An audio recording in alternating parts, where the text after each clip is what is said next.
So what if you could completely own your water? I don't just mean pay for it. I mean actually produce it yourself for free. Today, we're going to dig into a blueprint that claims it can make that happen, all by breaking away from what it calls a totally failing system. Let's get into it. Right off the bat, the source we're looking at hits you with this really provocative claim.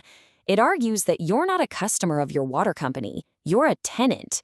And think about it. When you're a tenant, you don't really have control. Someone else does. And to put a number on that feeling of powerlessness, the source points to this: 3,000%.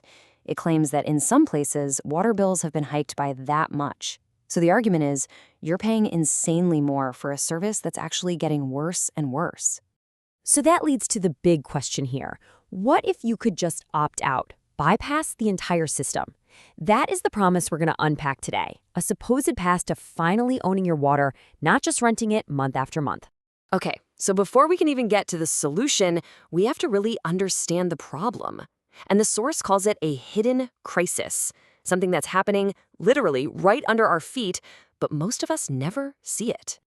This really gets to the core of that water tenant idea. You pay your bill every single month, but what are you paying for? According to this argument, you're just propping up a broken system. You basically hold all the risk, but you get none of the ownership. And here's a number to back that claim up.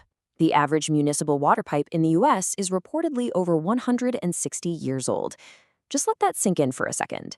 These are pipes that were put in the ground back in the 19th century, built for a population that was just a fraction of what it is today. And here's the breakdown of what that actually means for us. You've got pipes that are corroding from the inside out, potentially leaking nasty stuff like lead into your water. The repairs? Billions and billions of dollars. And guess who gets that bill? All that debt is passed directly on to you. And the final warning is, well, it's pretty stark. If the grid totally failed, society would be just 3 days away from total chaos. So naturally, people try to find workarounds, right? We all do. But the source we're looking at argues that the most common fixes are actually myths. And worse, they can actually make things more dangerous. Okay, first up, bottled water. The source just calls it a scam, basically just overpriced tap water that's loaded with microplastics. But the claim about boiling water, this one is really surprising. It argues that when you boil water, the pure H2O evaporates off as steam, but it leaves behind a higher concentration of the heavy metals like lead that you were trying to get rid of in the first place.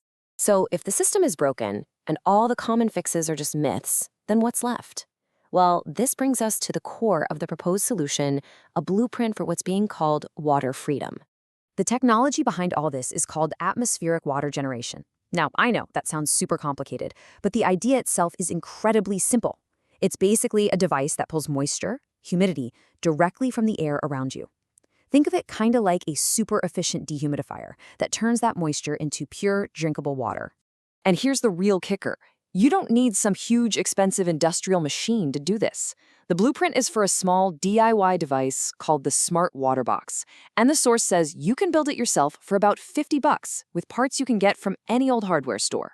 The whole process is laid out in just 3 simple stages. It's described as a Lego-style blueprint. The main point here is its simplicity.